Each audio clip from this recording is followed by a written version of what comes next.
Okay, so here we have a question related to pressure. We are given this lake. It's an artificial reservoir in the United States.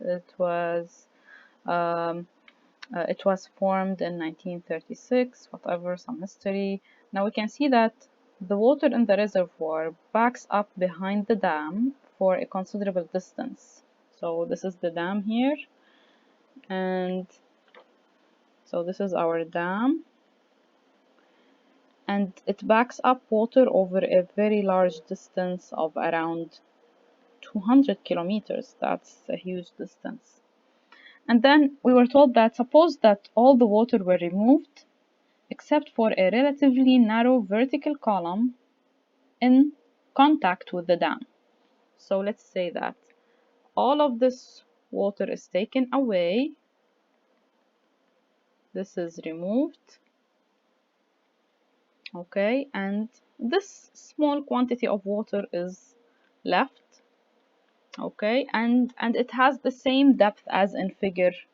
We are maintaining the same depth. So you can see, as shown in figure B, we have left just a narrow column of our water, and the rest we assume that it's not there anymore. And the question is, how would the dam needed to contain the water in this hypothetical reservoir compare with the Hoover Dam here? Do we need a less massive dam or an equally massive one? So we know that a huge quantity of water is removed. It makes sense that we have less mass and thus less weight and maybe less force is needed.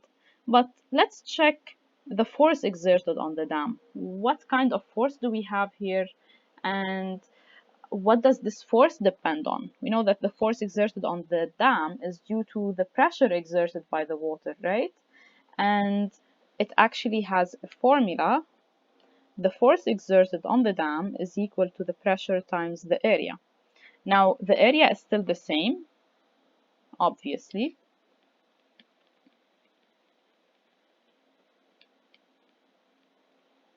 Since we still have the same dam, so it's obviously the same surface area in contact with the water. And this force also depends on the pressure. And our question is whether this pressure is still the same.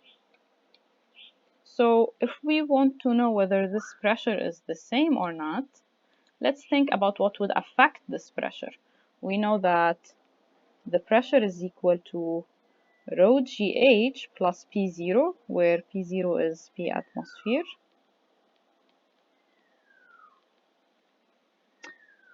Rho is the density of the liquid that we have.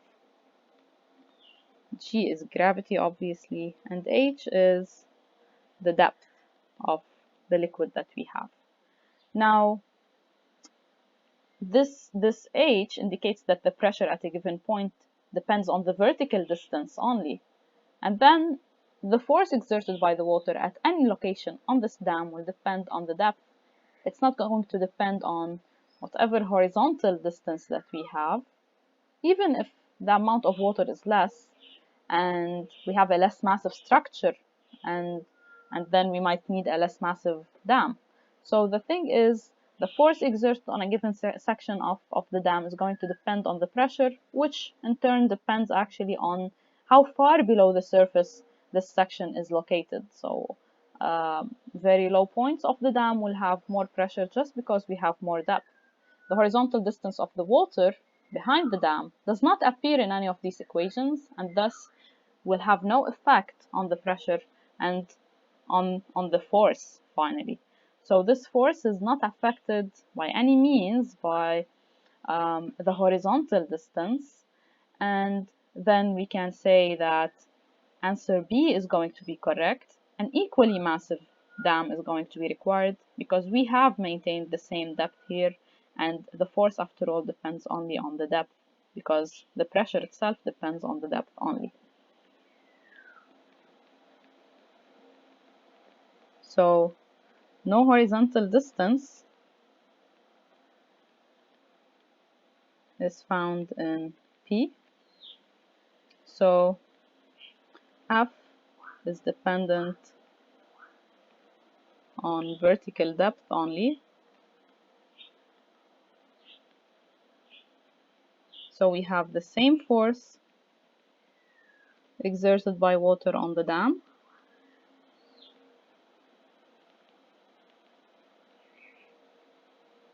and thus this is the same mass of dam is required.